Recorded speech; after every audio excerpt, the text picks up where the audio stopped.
రసాయన వ్యవసాయం విముక్తి కోసం చూస్తున్నారా? గోవు పాలనతో పాటు చేయు గో ఆధారిత వ్యవసాయం నీ ధ్యేయమైతే నీ అవసరం ఇక్కడ. మన పూర్వీకులు ప్రతి ఇంటి ముందు పేడ చల్లుకునేవారు, యాంటీబయాటిక్ గా పనిచేస్తుందని. వాటి గురించి మీరు ఏమంటారు? ఇప్పటికీ పల్లెటూరులో కొన్ని చోట్ల ఏమిటంటే పేడతోనే చామిడి చల్లుతారు. కొందరు ఈ చామిడిని కళాపి అనుకున్నట్లు. అయితే పేడ ద్వారా చల్లితే మనకు లాభం ఏంటంటే పేడలోన ఒక గాఢత వాసన వస్తుంది. ఆ గాఢత ఉండే వాసనకి ఆ గాఢత నుంచి మనకి ఏం చేస్తుందంటే మన ఇంట్లోకి చెడు సూక్ష్మజీవులు రాకుండా మంచి సూక్ష్మజీవులు మాత్రం బతుకుతాయి. మనకు చెడు చేసే సూక్ష్మజీవులు అనేది ఆ గాఢత వాసనకి చనిపోతాయి. అదేవిధంగా మన ఇళ్లలో గడపలకి పసుపు పెట్టి రుద్దడం ద్వారా యాంటీబయాటిక్ పనిచేసి మనకు చెడు చేసే సూక్ష్మజీవులు కూడా మన ఇంట్లోకి రాకుండా ఆ పసుపు అనేది కాపాడుతుంది. అలాగే ఇల్లు వాకిలి అంటే ఇల్లు మనం తుడిచేటప్పుడు దానిలో రకరకాల కెమికల్స్ వాడుతున్నాం, అది చాలా తప్పు. దాని ద్వారా ఏమైందంటే మన ఇంట్లో ఉండే చిన్నపిల్లలు అనుకోకుండా భూమి ఇట్లా బండల పైన భూమి మీద చేతి పెట్టినప్పుడు ఆ రసాయనం వాళ్ళకి అంటుకుని, అలాగే చేతులు ఇట్లా నాకినప్పుడు ఒంటికి అంటించినప్పుడు ఆ రసాయనం వాళ్ళ శరీరంలోకి పాకి వాళ్ళకి అనారోగ్యం పారే అవకాశం ఉంటుంది. ఈ విధంగా కూడా చర్మవ్యాధులు వచ్చే అవకాశం ఉంది. అదేదో మన ఇల్లు తుడిచినప్పుడు కొంచెం పసుపు వేసి పసుపు నీళ్ళతో ఇల్లు కడుక్కుంటే మనకు యాంటీబయాటిక్ పనిచేసి మన ఆరోగ్యం ఉంటాం. గడపలకు పెట్టాలి. అలాగే మనం ఇల్లు కూడా కడిగేటప్పుడు పసుపు వేసుకుని కడితే బాగుంటుంది. అలాగే ఈ పేడ చాలా మంది ఈ పేడ తెచ్చి అంటే పేడ దొరకక చాలా మంది ఏం చేస్తారంటే మనకి ఇప్పుడు సమాజంలో అందరూ కలర్లు వేసి చామిడిలా చల్లుతున్నారు. అది చాలా డేంజర్. మీరు ఒకసారి గమనించండి, ఆ కలర్ మన చేతిలో కంటితే అప్పుడే పోదు. ఆ కలర్ తో అలాగే మన చేతి కడుపున పోదు. కాబట్టి అలాగే మన ఆహారం తీసుకున్నప్పుడు ఆ కలర్ మన నోట్లోకి వెళ్ళి కూడా మనకు జబ్బులు వచ్చే అవకాశం ఉంటుంది. కాబట్టి అసలు పేడ చల్లపోయినా కొన్ని మంచిలు చల్లుకొని ఉన్న పర్లేదు, కానీ అలా కలర్లో చల్లకుండా ఉంటే బాగుంటుంది. రసాయనాలు మాత్రం వాడకూడదు. అంటే మన పూర్వీకులు మనకు అంతా శాస్త్రీయంగా నేర్పించారు, కానీ మన అందరం కూడా ఈ రోజు అంతా మర్చిపోతున్నాం. కాబట్టి మన పూర్వీకులు మనకు అందించదని మనం ముందు తరాలకు అందించే బాధ్యత మనది.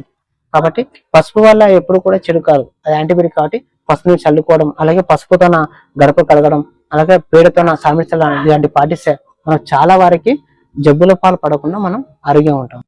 ఈ పేడ గురించి మనం మాట్లాడితే ముఖ్యంగా ఆవు పేడ నుంచి తయారు చేసిన ఆ నుగ్గులు లాంటివి మన ఇంట్లో ధూపాలకు పనిచేస్తుంది. ఆ పొగ కూడా ఆ నుగ్గుల నుంచి వచ్చే పొగ కూడా మనకు పర్యావరణం శుద్ధి చేస్తుంది. అయితే మనం చాలా మంది తెలియక కొన్ని రసాయనాలు ఇంట్లో దోమలు రాకుండా అలాంటివి వాడుతుంటారు.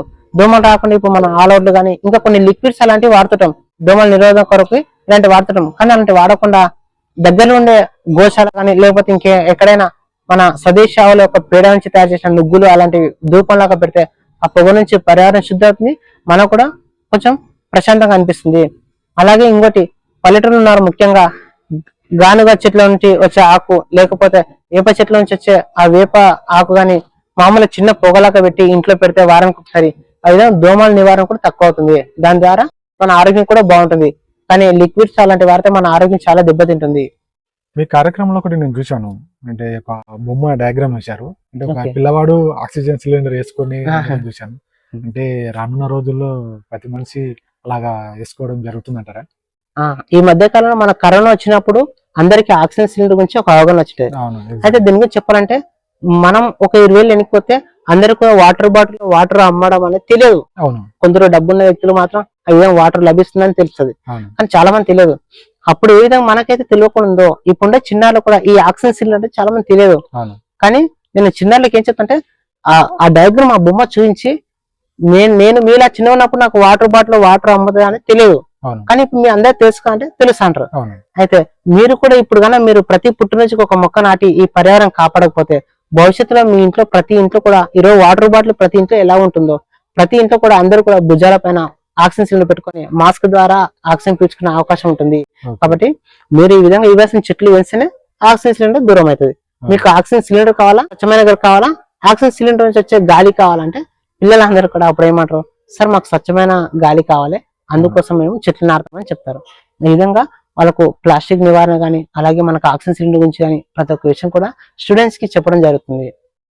ప్రాజెక్ట్ గ్రీన్ ఎర్త్ అనేది చాలా ఒక మంచి ప్రాజెక్ట్ అను, అంటే చాలా రేరు ఇలాంటి కార్యక్రమాలు చేయడం. మీరు ఒక ప్రైవేట్ ఉద్యోగం చేస్తూ ఉన్న టైంలో ఇది గవర్నమెంట్ స్కూల్ పిల్లలకు వెళ్ళి ఇలాంటి కార్యక్రమాలు చేస్తున్నారంటే చాలా, ఎందుకంటే చిన్న ఏజ్ లో ఉన్న పిల్లలకు ఇలాంటి కార్యక్రమాలు అవగాహన కల్పిస్తే వాళ్ళు ఇప్పటి కాకుండా రానున్న రోజుల్లో ప్లాస్టిక్ కానీ పర్యావరణం కానీ ఒక అవగాహన వచ్చి వాళ్ళకి ఇట్లా దీని గురించి అవేర్నెస్ రానున్న రోజుల్లో వాళ్ళకి ఇట్లా మార్పు అనేది రావడానికి ఇది ఒక మంచి అవకాశం. అంటే ఇలాంటి ఒక మంచి ప్రాజెక్ట్ మీరు ఎన్నుకున్నారు అంటే ఒక్కరే మీరు ఇలా ఈ ప్రాజెక్ట్ ని ఎలా చేస్తున్నారు, ఇంకా మీకు ఎవరైనా సపోర్ట్ తో చేస్తున్నారా ఈ ప్రాజెక్ట్? నేను ఈ కార్యక్రమం స్టార్ట్ చేసినప్పుడు కూడా నాకు అనిపించింది ఒక్కనే చేయగలనేమో అనుకుంటాను, ఆ ఒక్కడి వల్ల ఇబ్బంది అవుతుంది. అందుకోసమే నాకు కూడా ఒకరు సాయం ఉంటే బాగుంటుంది అనుకుని మా అల్లుడు చెన్ని అని అబ్బాయి సాయంతో ఈ విధంగా స్టార్ట్ చేశాను. అతను కూడా ఫస్ట్ నేను చెప్పాడు, సరే నువ్వు చేసే మంచి పని కాబట్టి నేను వస్తాను, స్కూల్కి వెళ్ళినప్పుడు నాకు ఇన్ఫర్మేషన్ ఇస్తే నేను మేము కూడా వస్తాను అని అతను చెప్పడం జరిగింది. అతని ద్వారా నేను ఈ కార్యక్రమాన్ని ముందు తీసుకెళ్తున్నా.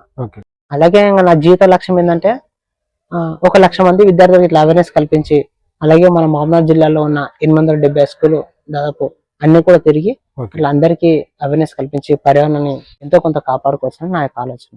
మంచి ఆలోచన. ఎందుకు నాకు సహాయంగా ఉన్నందుకే మా కెమెరామ్యాన్ చెన్నికి కృతజ్ఞత తెలుపుకుంటున్నా. మా కెమెరామ్యాన్ చెన్ని ఇతను ఉన్నందుకే, ఇతను ఈ 100 స్కూల్ చేయడానికి నాకు తోడు ఉన్నందుకు త్వరగా 100 స్కూల్ కంప్లీట్ అయినాయి. ఇక ముందు కూడా ఇతను నాకు సహాయంగా ఉంటానని నాకు చెప్పాడు. అందుకే ఇతని సాయంతోనే ఖచ్చితంగా మహబూబ్నగర్లో ఉన్న 870 స్కూల్కు తిరగాలని నా యొక్క ఆశ. అయితే స్టార్టింగ్ కాల్ చేశాడు, మా స్కూల్లో వేసినాం స్టార్టింగ్ స్కూల్లో కాల్ చేశాడు. చేసిన తర్వాత నాకు అంత అర్థం కాలేదు, నువ్వు వస్తే అర్థమవుతుంది ఒకసారి వచ్చేసి అన్నాడు. వెళ్ళిన ఒక 2 మాటలు చెప్పిండు, అంత నేను పట్టించుకోలేదు, సర్లే ఉండండిలే రమ్మన్నట్టుగా ఏందో చూద్దాం అనేసి వచ్చిన. అయితే నాకు ఒక 7-8 స్కూల్ వరకు ఏంది ఇది అని అనిపించింది. తర్వాత ఇంకా పెరుగుతుంటే ఇతను వాళ్ళకి చెప్పడం పిల్లల స్టూడెంట్స్ కి చెప్పడం ద్వారా నాకు కూడా కొంచెం ఇంకా వెలుగుతుంది అనమాట, చెట్లు అంటే ఇదే అవునా అనేసి. తర్వాత మేమిద్దరం ఇంకా వెహికల్ మీద వచ్చినప్పుడు నీకు ఎందుకు ఇట్లా చేయాలనిపించింది, ఎందుకంటే ఇంకా చాలా మంది ఇట్లా చనిపోతున్నారు ఆక్సిజన్ అందక, కరోనా వల్ల ఇట్లా చనిపోయారు, ఆక్సిజన్ లేక ఇట్లా మంది చనిపోతుంటారు, ఇట్లా సెలబ్రిటీలు డొనేషన్ చేసి చూస్తున్నారు కదా, అంతా అయింది కదా. కాబట్టి నేను ఇట్లా చెట్లను పెంచుతూ అందరికి సాయం హెల్ప్ చేద్దామని అనుకుంటున్నా. దానిలో భాగంగా నిన్ను కూడా తీసుకొచ్చిన. అంటే ఇంకా సరేలే అనేసి నేను కంటిన్యూ చేసిన. అది తర్వాత విషయం, అది ఏమవుతుందో తర్వాత విషయం. సక్సెస్ అవుతుందని అనుకుంటున్నాను, ఖచ్చితంగా అవుతుందని అనుకుంటున్నాను. అదే ఎన్ని ఇబ్బందులు వచ్చినా ఎన్ని వచ్చినా మేమైతే ఆపలే, ఇప్పటి వరకు ఆపకుండా కంటిన్యూ చేస్తూనే ఉన్నాం. ఎందుకంటే ఇలాంటి కార్యక్రమాలు చేయడం అనేది చాలా అరుదు, తక్కువ మంది. అలాంటి వాళ్ళు మళ్ళీ మీరు మీ వ్యక్తిగత పనులు చేసుకుంటూ కూడా ఇది టైం కేటాయించుకుంటున్నాం. సరే ఒక రోజు 1 నెలలో ఒక 10 స్కూల్ అనుకున్నాం, కొన్ని అటు ఇటు 2 అటు 2 ఇటు 8-6 వరకు అయితే కంప్లీట్ చేస్తున్నాం 1 month లో చేస్తున్నాం. నాకు కూడా కొంచెం మంచిగా అనిపిస్తుంది. సరే కొంతమందికి మనం చేస్తున్నాం, హెల్ప్ చేస్తున్నాం అంటే కూడా సరే అది కూడా కొంచెం పుణ్యం మనకు కూడా ఉంటది అనే ఆలోచనతోనే సాటిస్ఫాక్షన్ దగ్గర వచ్చేస్తున్నాం అతని దగ్గర. మరిన్ని వీడియోస్ కోసం గౌ స్వగ్రామ్ యూట్యూబ్ ఛానల్ని సబ్స్క్రైబ్, లైక్ అండ్ షేర్ చేసి అన్ని నోటిఫికేషన్స్ కోసం పక్కనున్న బెల్ ఐకాన్ను క్లిక్ చేయండి.